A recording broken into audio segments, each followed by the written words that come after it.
accepting yourself isn't about amputating your ambition. It's about owning your self-worth. Accepting yourself isn't about giving up. It's about realizing that you are not broken. You don't need fixing. You need loving. And from that place, we can do anything. From that place, we make the best decisions about our partnerships, about our diets and lifestyles, but it all starts here. You know, people always say to me, what's the most important thing about your diet? Tell us about kale, which I will. I will. And I say, don't worry about kale. Kale is really easy. Changing this is what's hard. So we start here, and the kale will follow. Our job is to get these spiritual tune-ups. We need them to get through our busy lives. Our job is to keep the well full so that we can give from the runoff. Because when we drain our wells, our physical wells, our mental wells, our spiritual wells, that's when we depress our immune systems, our nervous systems. That's when we let stress take over our lives. Inflammation, just burns us up. So I'm so glad that you're here, talking about saying yes to your crazy, sexy life. That's my topic today. Saying yes. Crazy, sexy. What does it mean? Why do I say it? Crazy is out of the box. It's unique, it's different. It's a celebration of what makes you unique and different. And sexy is empowered. And life is our teacher. And this amazing life that we have can give us obstacles and opportunities. And it's how we deal with those obstacles and those opportunities that determines our success and our resilience. Now, this talk that I'm giving today is also a tribute to two amazing teachers.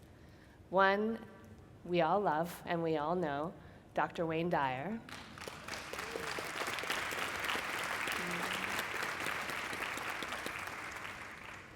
And the other you will learn about, he's my dog, Buddy. Two really awesome teachers. And the inspiration for this lecture title, Saying Yes, and this exploration and journey that I've been on for the last year came 2 days after Wayne passed away. And it was such a shock to everybody in the spiritual community, but certainly the Hay House family. Although I know he's here right now. Can you feel him? Yeah, I certainly can. It's been a year since Wayne's passed, and he usually kicks off the morning, so hi, Wayne, I hope I do okay. You can let me know if you've got any notes or anything like that after, right? So I was talking to Gabby. How many of you went to her lecture last night? Right. So she's a dear friend of mine, and we were talking not long after Wayne passed, maybe like the day after. And she said something that kind of kicked off a domino effect for me. She said, when somebody passes away, the veil is quite thin. It's a perfect time to connect with their essence. And I thought about it, and my husband and I were going to go on a bike ride later that day, and I thought, you know what? I love nature. That's where I feel connected to spirit and connected to myself, and it's when I'm going to try to connect with Wayne, the universe, the stars, everybody. And I want to tell you a little bit about cycling with my husband, because he is a monster cyclist. He's in the room right now, so later on he's going to be like, I'm not a monster cyclist, babe. To me, he is. Compared to me, he is. Right? So we live in the mountains. We live in Woodstock, New York, in the Catskills, lots of great nature. And he could just eat those mountains, just cycle and eat up those mountains. Me, on the other hand, maybe a little bit. I can eat a mountain from time to time, especially when Beyonce is playing. Little Beyonce, I can do anything. But more often than not, I do one of two things. When nobody's looking, I coast. When nobody's looking, I get lost. Right? So we have this routine that we do where he goes off to do his thing, and then, excuse me, he'll wait for me at certain points to make sure I'm not in another county. And when I see him, that's when I start to pretend like I'm going really fast and, oh, it's been so hard, as opposed to coasting. Like, yeah, hey, I'm right here. Yeah. No. So anyway, off he goes, and I start coasting, taking in the cornfields that I'm going by, the mountains, the birds, chipmunks. And when I like to connect with spirit, I have this little ritual that I do, which is, first and foremost, I invite my heart to open. It's very simple.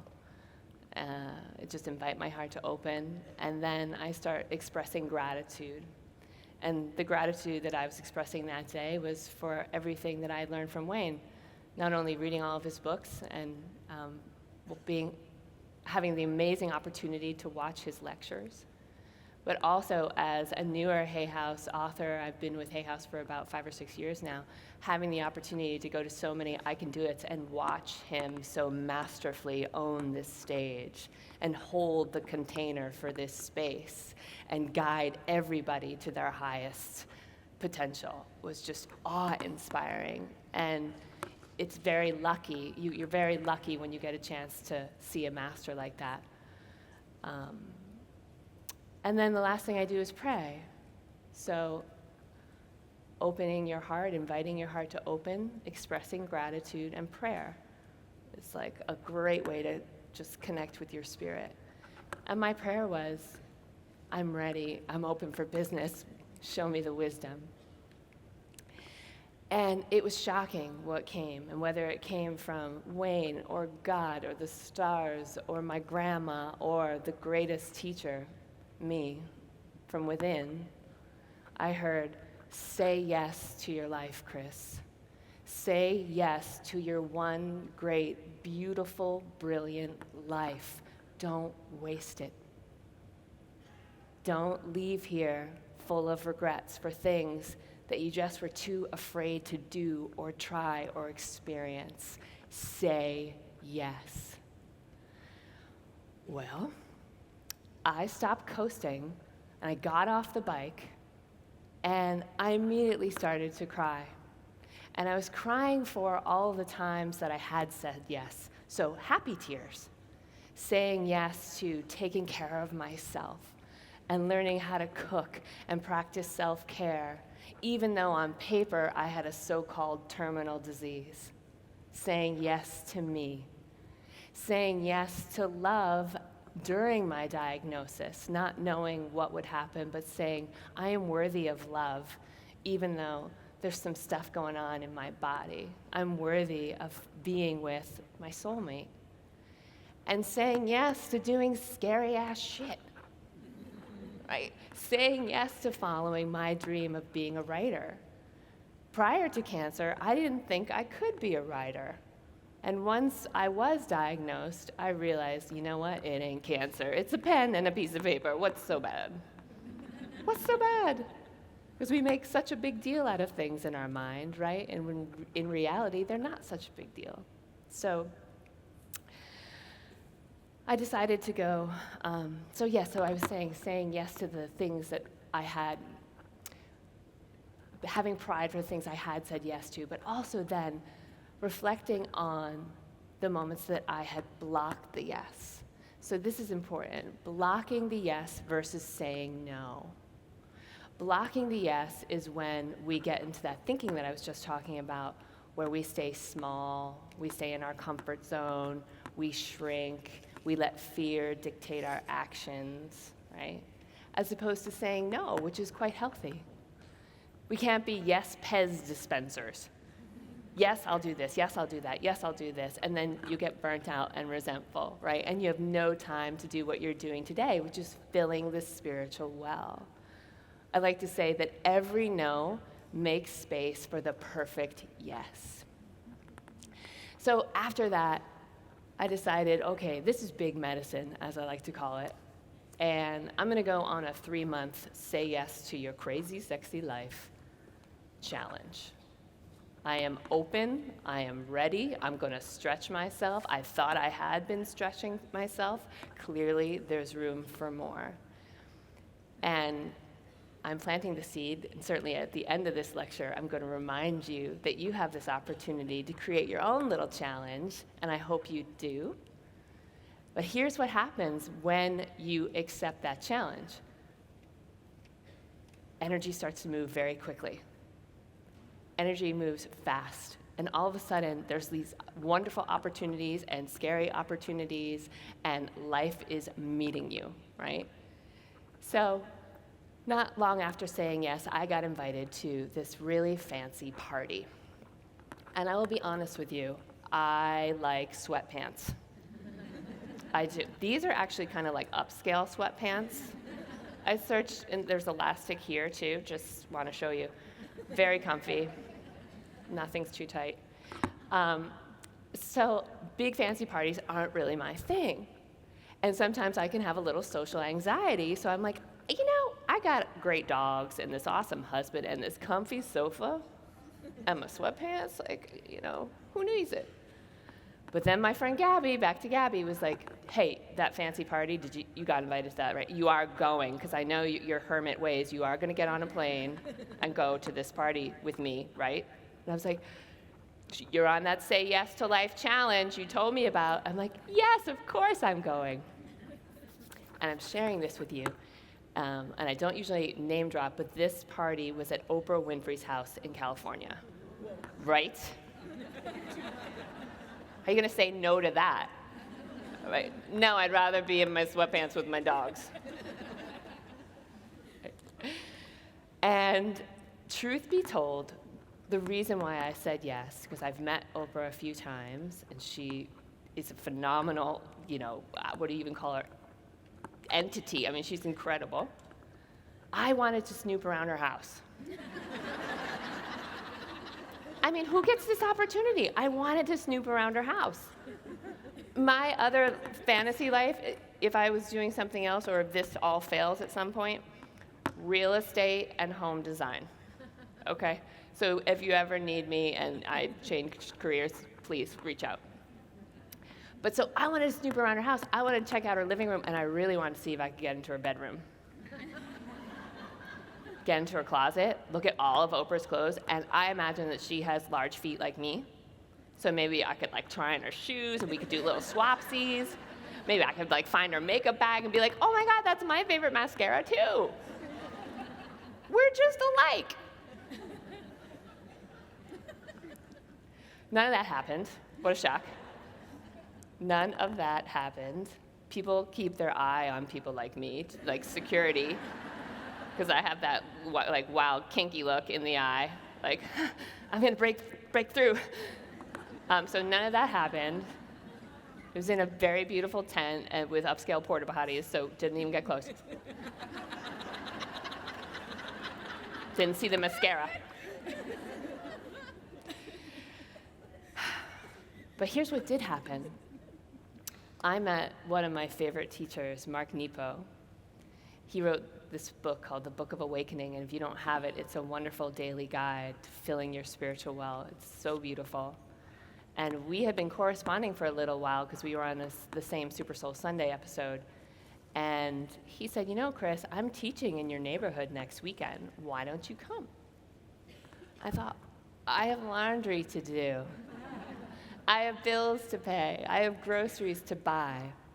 But I need to show up and give myself a spiritual tune-up and fill up that well. Because at that point, my well was a little dry. I wasn't giving from the runoff, like we talked about a moment ago. So I went. And the point of the story is the energy starts to move when you say yes. And don't be surprised if you run into a lot of synchronicity. Because the topic of his weekend, which I didn't know about, was saying yes. All right. So for the rest of our time together, I want to explore 3 examples of saying yes. And the first one is saying yes to taking back your power. The second one is saying yes to nourishing your body. And the third is saying yes to love. So taking back your power. I had forgotten about this story until I was planning this lecture and thinking about what I was going to share with you. And it happened maybe 8, 9 years ago. And back then, when I was just starting my career as a speaker and an author, my first book was called, and I don't have it up here, but it's called Crazy Sexy Cancer Tips. And it was for patients who were newly diagnosed, specifically young women with a little saucy personality and sense of humor like myself. And I was lecturing at a lot of cancer hospitals and cancer organizations and nonprofits and really doing work with cancer patients specifically. And oftentimes when I would lecture at these hospitals, all these well-meaning organizers would be like, come in a day early and we'll give you a tour of the facility. I can't wait to show you our new CAT scan. Now, as a cancer patient, the last thing you want to see is the new CAT scan bed, right? But I was brought up with polite manners, so I would go on the tour and be like, wow, it's so sparkly, it's state of the art. I can't wait to have to get into it. Ooh, it's gorgeous. Anyway, so on one of these particular tours of the facility, I passed through the lobby, and there's this beautiful little gallery exhibit with all of this artwork from patients and also their family members. And there was photographs and paintings and sketches. And I came across this one that totally changed my life. And it was this, I have it, I'm going to show it to you in a moment. Why don't I just show it to you right now? So Brian, I'm going to use this. They're always very surprised when I use something like this. Oh, good. Here we go. So I come across this beautiful Crayola masterpiece. And it was created by a 7-year-old who really, really wanted his mom to be cancer-free. And he realized that that's what she wanted too. And at the time in my life, as I live with cancer, you're going to hear my story in a moment. At the time, I too wanted to be cancer-free. And I started to weep when I saw this beautiful piece of art from this 7-year-old, but not because of the words cancer-free. I wept because that brilliant spiritual being, the 7-year-old, full of wisdom and power, a mini Wayne probably, spelled cancer wrong. What? I looked at that and I said, C-A-N-S-E-R. It totally took its power away. This scary word, cancer, which has so much meaning and is such a loaded word for many real reasons, spelling it wrong took the power away. And then I thought, wow, think about the power you give the words that you use in your life. Think about the power you give the words that other people have used to describe you. I remember when I was in 2nd grade, probably around the age of this wonderful 7-year-old, I think, Shannon, I won't say her last name because I don't want to shame her, but Shannon said, "You are so ugly that somebody should take you down to the ASPCA and put you to sleep." For years, I walked around hearing Shannon's words in my head. In every relationship, when I saw somebody I wanted to be with, or a new friend, or a new opportunity, or, I heard Shannon say, "You're so ugly, somebody should take you to the ASPCA and put you to sleep." Now, much later in life, when I realized how much I love animals, and I started to help adopt them out and become an animal advocate, I realized that if you want to go someplace to see some of the most majestic, beautiful beings on this planet, go to the ASPCA. So taking ugly and turning it into beauty. What words are floating around in your mind? Is it ugly? Is it fat? Is it cancer? Is it divorce? What is it? Can you be like this incredible spiritual teacher here and spell that word wrong? And then can you be the author of your own life and start to rewrite it? Rewrite that definition. You get to choose. You get to choose. And that was the greatest, greatest gift and blessing for me. Take your power back. Choose your words wisely. And zip up your energy when people throw shade at you, because you do not need to absorb it and take it in. You know, a big part of this journey that I've been on with cancer is learning how to accept myself in all my glory, to accept my sacredness. Because I may not be cured, but I can still be healthy. And in the beginning of my journey, I thought that if I wasn't cancer-free, then my life was over. I could never start a life until that happened. It couldn't have been further from the truth. So accepting yourself isn't about amputating your ambition. It's about owning your self-worth. Accepting yourself isn't about giving up. It's about realizing that you are not broken. You don't need fixing. You need loving. And from that place, we can do anything. From that place, we make the best decisions about our partnerships, about our diets and lifestyles, but it all starts here. You know, people always say to me, what's the most important thing about your diet? Tell us about kale, which I will. I will. And I say, don't worry about kale. Kale is really easy. Changing this is what's hard. So we start here, and the kale will follow. Okay, I'm going to take that away. So, saying yes to taking your power back. Saying yes to nourishing your body. So some of you don't know my story, so I'm going to share it with you in a nutshell. This journey began in 2003 on Valentine's Day. I wrote in my journal, "Happy Valentine's Day, you have cancer, a rare and incurable stage 4 disease." Now, the first doctor that I went to suggested a triple organ transplant. And the second one gave me 10 years to live.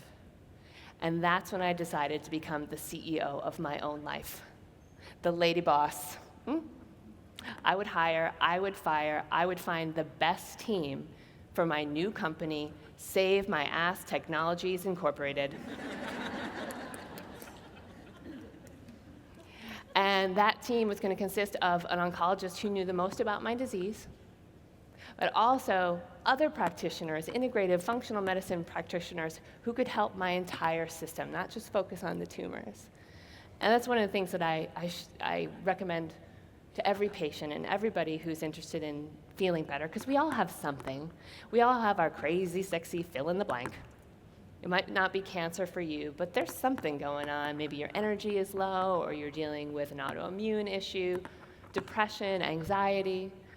So finding practitioners who can look at your whole system. And certainly if you are newly diagnosed with a serious condition, then finding the best doctor like I did for your particular situation. Because sometimes that's the difference between life or death. If I had gone with some of the doctors who had suggested the things that I just shared, I'm not so sure I'd be on this stage with my wonderful upscale sweatpants and all of you. So when I found him, he said, here's the thing about this very rare sarcoma that you have. Sometimes it can be slow moving. Sometimes it can be aggressive. We just don't know. So what I want you to do is watch and wait. Watch and wait. And watch and live. And start taking care of yourself. And we're going to track you and monitor you and see if your disease starts to progress. Maybe it'll stay stable. Maybe it'll be stable. Maybe it'll become aggressive. We don't know, again. So you go off and you live and start taking care of you. And I thought he was smoking medicinal marijuana or dipping into his prescription pad. I was like, I don't know how to take care of me. I don't know how to watch and live, but I'm going to figure it out. I'm going to start trying. Prior to that, I was an actress and a photographer and a very talented cocktail waitress. Really highly sought after. And my idea of diet and lifestyle was, what should I eat to stay slim for my job? And as a result of that, I was constantly on yo-yo diets. And this was back in the early 90s, so it was at the epicenter of the fat-free craze. So processed food, fat-free foods, and lots of sugar. And I found myself in an insanely wild sugar addiction. And when you are trying to starve yourself, like I was, to stay slim for my job, sugar can become your friend. You turn to sugar when you have problems, you turn to sugar when you have pain, you turn to sugar when you're happy, or at least I did. And should I tell you a dirty story? Yes. Okay. I was editing that in my mind. So I sometimes share the story that I was having a threesome every night with these two guys, Ben and Jerry. Yeah, I loved me my Ben and Jerry. And I don't know if any of you have dirty habits like I do or did, still do. But I knew I shouldn't be eating a whole pint of Ben and Jerry's every night. Okay, that was clear to me. I did not have to have the kind of education that I have now to understand that. And so I would go in for a couple of spoons of my ice cream, and then I needed to stop myself, so I would light a cigarette. Take a deep breath, and put my cigarette out in the ice cream and throw it out. She was like, that's a good idea. That makes sense. It made sense to me, thank you. But you know that you can go in the garbage can and and then, you can do that, right? Yeah, you can. You can do that. So finally, I'll just cut this story short. Finally, I realized how not to eat the ice cream. I would grab a bottle of Windex and just napalm it. Right? And I was like, not going to touch that. So I share the backstory to give you inspiration. Look how far she's come. Cookbooks and all. So I left the hospital and I went directly to Whole Foods Market. Whole Paycheck Market. Take all my money. And I was sobbing. I had no idea what vegetables were. I didn't really like them. I didn't realize that they had a shelf life. I thought they were similar to Spam. You just put them in there, and they're always available for you. No. And I remember the first time that I saw kale. I was like, what is that? What is it? I mean, if cancer doesn't kill me, that weed will certainly do the job. And I knew I was supposed to be, taking care of myself and eating my vegetables and whatnot. And by the way, this was a while ago. This was before kale had a publicist. Let's be clear, kale has a very, very powerful publicist now. But back then, kale didn't have no publicist. But over time, I started to learn how to take care of myself. I learned how to cook. I learned how to get in the kitchen and make healthy food, to move from fast food and takeout and restaurants to actually owning my power in the kitchen. And it's so hard to do because I know how busy we are. Right now I'm running a total wellness program, an online program called Crazy Sexy You. And I have close to 4,000 people in the program, and we're all busy. And I see the pain that it can create to actually ask people to stop and cook. But until we get into the kitchen, it's very hard for us to take our health back. And so I just started to teach myself, take tons of classes, read cookbooks, not be afraid to make mistakes. Sometimes the mistakes that I would make in the kitchen would become miracles. Sometimes they'd become dog food, right? And that's when I realized that this was the way forward, that prevention is the best cure. And it comes from what I call the 5 pillars of prevention: what we're eating, what we're drinking, what we're thinking, and how we're resting and renewing.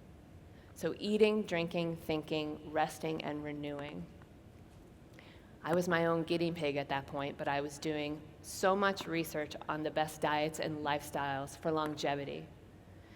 And though they can vary, some people are vegan like me, some people are paleo, Mediterranean, so many different ways, and I know many of you can get very confused. Let it go. That's all just stress and inflammation right there. What we can all agree on is that we need to eat more plants. So eating, the first pillar, whole foods and more plants. Reducing the processed stuff, reducing the sugar and the white stuff, all the stuff that you know about, but maybe aren't doing consistently. How many of you are with me? Like, you know it, but you're not really doing it consistently, right? Thing is, we go for progress, not perfection. Progress, not perfection. When you go for progress, you're in the flow of life. When you go for perfection, you're blocking the miracle. You're blocking the abundance. And that's when we can start to get really tough on ourselves and face plant into a bag of potato chips, right? So what we're eating, more whole foods, less processed foods, wonderful plants. If you are having some issues with either arthritis or autoimmune issues or fatigue or gut health, you may want to stay away from things like gluten and dairy and sugar for a little while. You know, like if your energy is in the toilet, we want to rebuild from the inside out. One of the things that I realized was if I couldn't cure cancer, could I heal my gut? Right. And because 70 to 90, I think it's anywhere between 70 to 90% of your immune system is in your gut, that's a pretty good idea. So if you're looking for a place to focus, maybe don't focus on the weight loss. Maybe don't focus on the joint pain. Focus on healing your gut. Research it, Google it, and explore it, because it really, truly will change your life.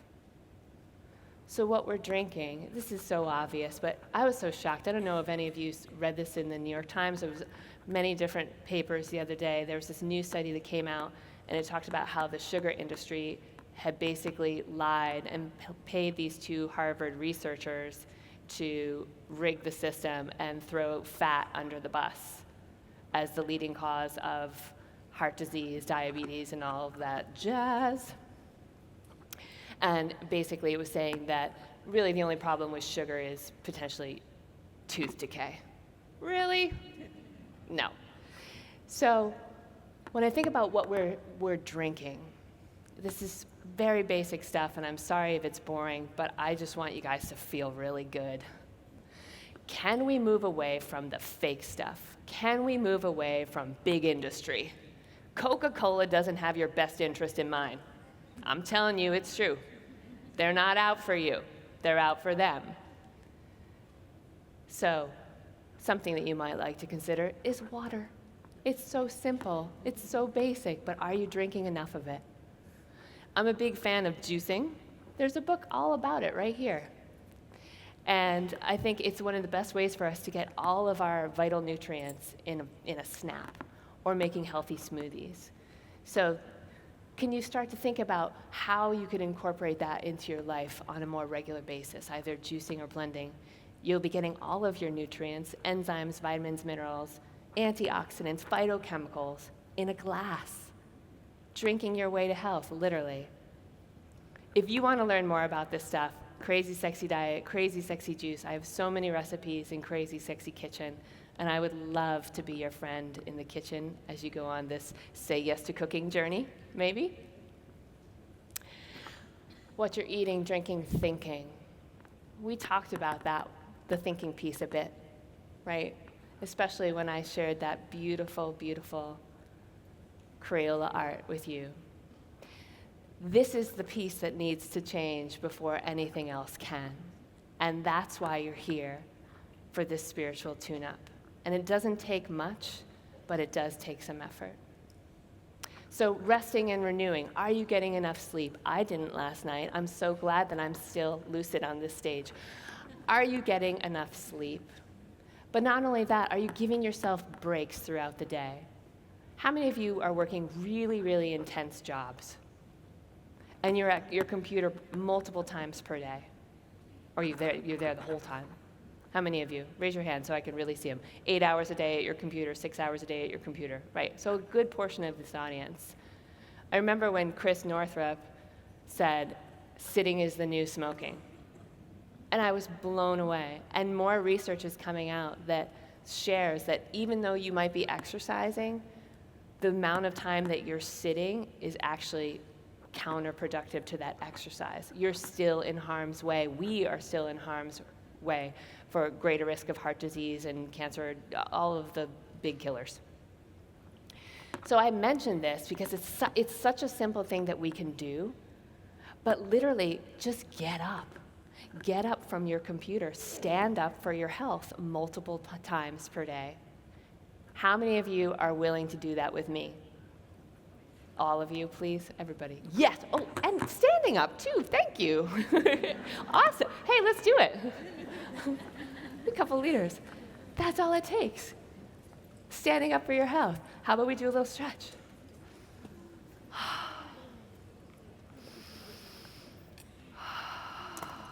And just move your body to the left or the right. Hug your neighbor if you're there. Hey. And the other side. Yeah. And take another deep breath in.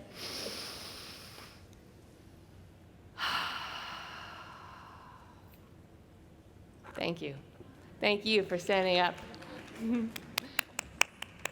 Okay, so eating, drinking, thinking, resting, and renewing. Renewing, we just did it. But the other thing, the other part of renewing is actually making space for fun. Making space for wonder and whimsy and the things that light you up and turn you on, because it goes by so fast. So we want to make sure that you are tapping into your source. Now here's the thing, the more I practice these pillars, the better that I've felt, even with cancer. My dad tells really bad jokes.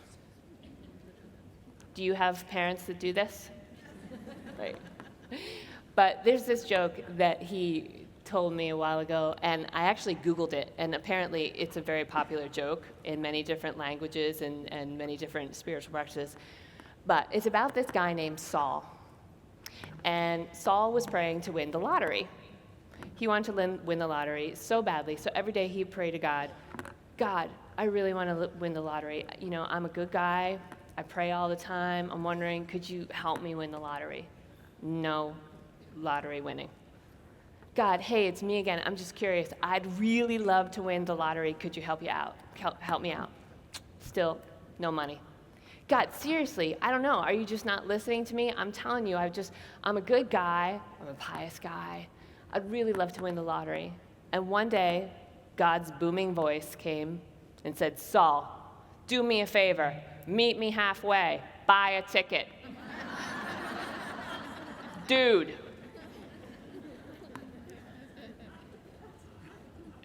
What does this have to do with kale and taking care of yourself, right? The truth is we need to meet our bodies halfway. Meeting our bodies halfway so that we can heal our lives. Meeting our doctors halfway. I have so many friends who are physicians, including my oncologist, and there's so many negative things that we can say about our medical system, but I have so much compassion for doctors on the front line, and oftentimes they're dealing with lifestyle issues, and if that patient had only met them halfway, there'd be a much different conversation taking place. So say yes to nourishing your body, because when you nourish your body, you will nourish your life. So my last example for you this morning is saying yes to love. I have a friend who I saw, we shared a green juice last week, and he came to Woodstock where I live. I met his new girlfriend, And he's one of those friends who says exactly what's on his mind, even when it's inappropriate. You got any of those? But he's often true. He's right. So his girlfriend, Maria, was saying, how did you meet Kris? And he said, well, I saw her film back in 2007, and I was so blown away by it that I reached out to her. And the film was magical, but you know who was really magical? Her husband. And she's like, oh, that's so awesome. No, here's why. A dude who would marry a girl with stage 4 cancer? I mean, this guy's got big balls. So I thought I would embarrass my husband, who's in the audience for the very first time, and talk about his balls. Just looking for one gentleman slowly sinking down the chair. We've been married for 10 years. We just celebrated our 10-year anniversary.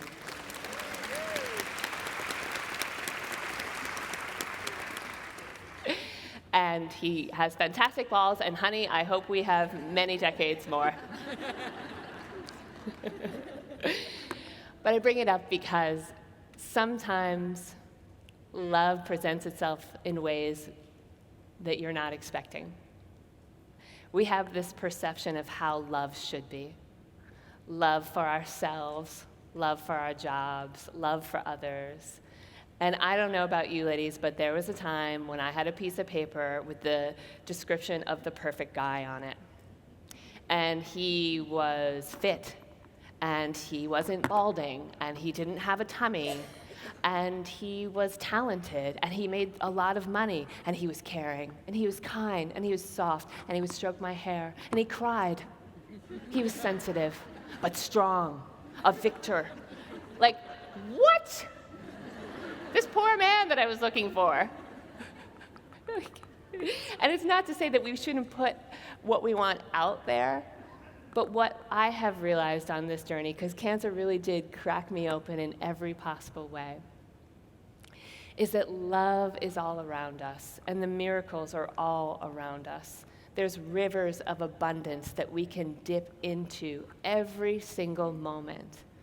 Our job is just to open our eyes to it, to open your eyes to the miracle, to have miracle vision and see that abundance and know that that love is available to you at every moment. And so the love story starts with my husband, Brian, but one of the things I guess that's been challenging for us, even though I've lived this remarkable life with cancer, and my disease is still stable, it's been 14 years. Thank you. It's been 14 years that I've been living and thriving with cancer. But one of the challenges that we have experienced, though it's created many blessings, because I certainly wouldn't be here and I wouldn't be with him, is that children became impossible for us. And there's a lot of sadness around that, because we have this perception of what we want our life to be like, right?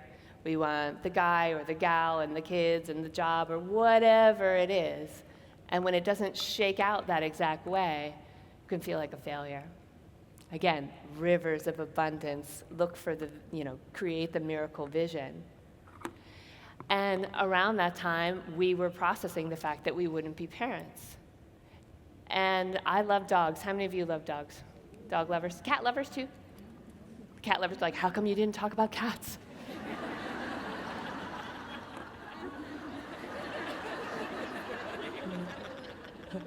All animals.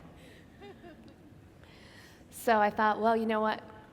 Why don't we become fur parents? And we'd already had this wonderful rescue in our lives named Lola. And I really wanted a second dog, because you think that's going to heal things, right? It's going to fix everything. I need another dog.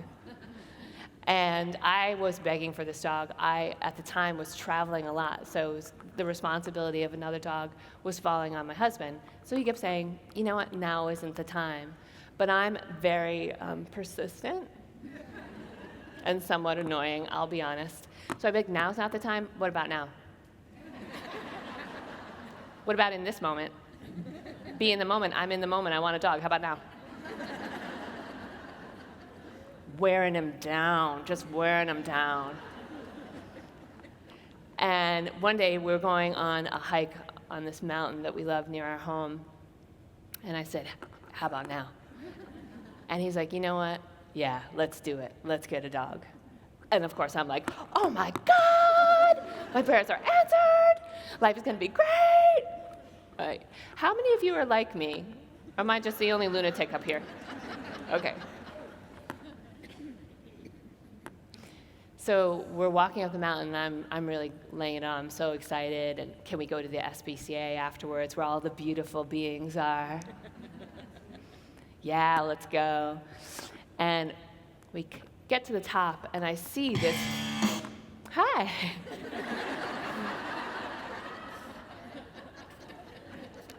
I am awake. We get to the top of the mountain. And I see a bunch of people huddled around a little being, and none of them are wearing practical shoes, by the way. So that's my first sign that somebody's in trouble. Or mountain climbing, there's like leather. Yeah, anyway, so I see all these people gathered around a being, and of course, I like charge in. And in a little pile is our new boy, our son, Buddy. He had been left on the mountain, or he had run away, or he'd been abandoned. He's this big hound. He's a hunting dog who hates guns. Not gonna work out for you, bud. And he had been on the run, lost for probably about 6 weeks. And when we saw him, we knew this was our boy. Because love comes in so many forms, right? And we had this incredible opportunity to help heal his body and rehabilitate him. And I bring this up because Buddy has taught me so much, just like Wayne did. He's been such an incredible spiritual teacher for me. He's taught me that all beings deserve love and care and compassion. All of them. And so the vegan would go to the butcher 3 times a week in a baseball hat and sunglasses. I have a small town and it's Woodstock, so it's crunchy, so people know who I am. You're the juice girl, you're the vegan, you're the inspirational cancer person. Yeah, can I get 3 pounds of ground chuck?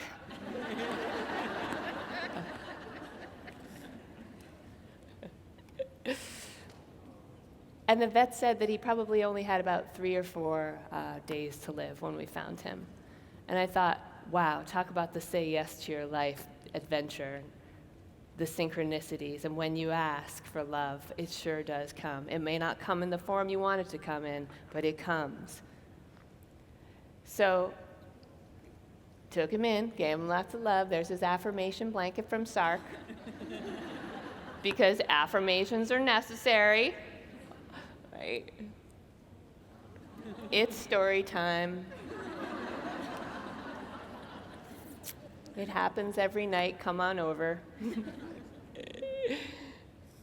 And slowly but surely, well, that's Lola, and actually he was in her bed. So this is, I'm pissed. Like, what is happening? Yeah. Getting better. And there's Bud.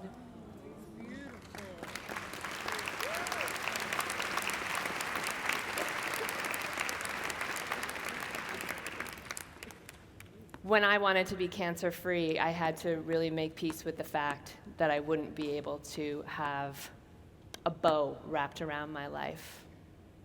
Do you know what I mean by that? We like little stories with neat little bows and perfect little endings. And I was so happy that Buddy came into our life because in some ways I thought, well, if I didn't get my bow, I helped him get his bow. And then I realized bows are bad.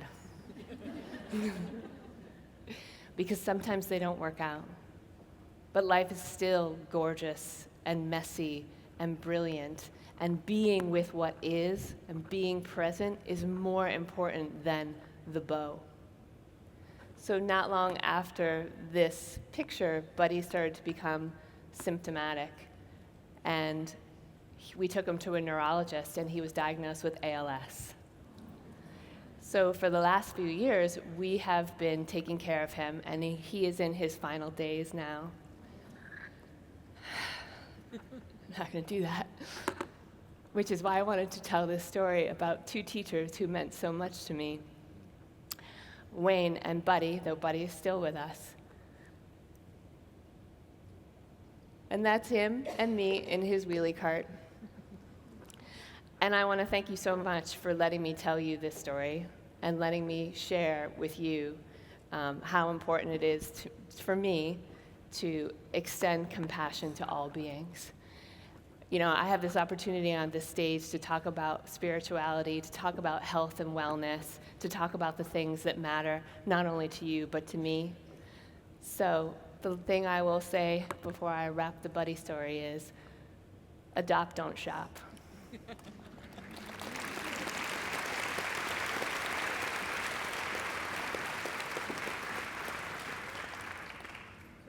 Kris, you used to have cancer, C-A-N-S-O-A-R. Now you, me, and we can soar. Oh, did you hear that? You are wonderful. You can read it all. So that was pretty amazing. Thank you.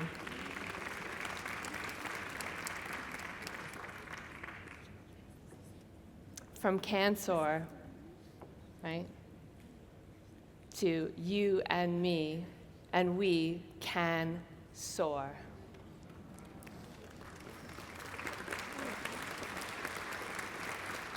I planned that. Good job. Thank you. Saying yes to love. Saying yes to taking back your power. Saying yes to nourishing yourself. Saying yes to you. So I want to encourage you to go on your own say yes to life adventure. Can you pick 3 things, just like I did for this lecture? Can you pick 3 areas of your life where you could focus on for the next 3 months, 6 months, 9 months if you like, or a whole year? Is it saying yes to nourishing your body? Is it saying yes to forgiveness? Is it saying yes to putting yourself out there? Is it saying yes to looking your fear in the eye and inviting it to tea? Like, hey, fear, I know you've got some wisdom in there. I'd love to sit with you and explore it. Is it saying yes to being willing to fail and fail greatly? What is your saying yes? And if you have a journal right now, and you can write down the first 1 thing, 2 things, 3 things that come to mind, or think about it in your mind's eye, because as you go about your day, you may forget. But when you go back and you review these notes, I'd love for you to see, what 3 things am I going to say yes to over the course of this next 3 months, 6 months, 9 months, year?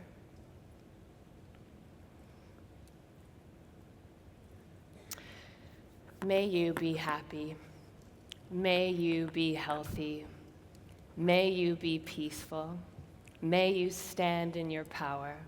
May you nourish yourself. May you feel love, share love, give love. Experience it for yourself first and foremost. May you develop that relationship with yourself where you always have your back, and no matter what kind of shizzle hits the fan, you're there. May you say yes. Thank you so much, everybody.